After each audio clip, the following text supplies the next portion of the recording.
Shopping for a car lately, you may have noticed the prices just keep climbing up. And new Sticker Shock Consumer Report takes a closer look at what's driving up those costs. In today's Watching Your Wallet, consumer investigator Carice Jackman is explaining what you can do to avoid paying more than you need. Affordability is on the forefront of all consumers' mind in this economy. Daniel Green, Senior Director of Consumer Protection and Product Safety at the National Consumers League, says growing concern about vehicle affordability spurred the group to take a closer look in its new report, Sticker Shock. And some lawmakers are making the claim that, well, in order to make vehicles more affordable, we actually have to weaken federal fuel economy standards or safety standards because we think that's increasing vehicle prices.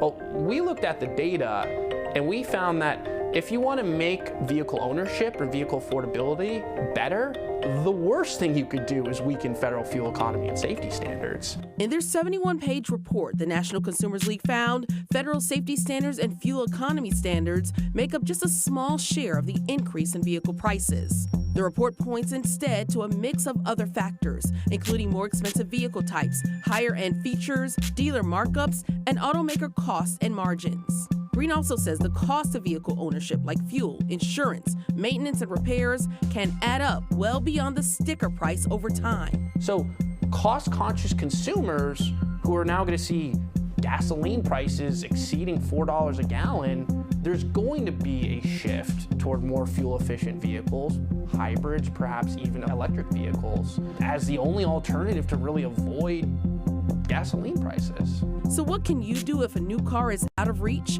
Green says start by maintaining your current vehicle, which can help you delay a costly purchase. You can also look at the used market, where there may still be some deals depending on where you live.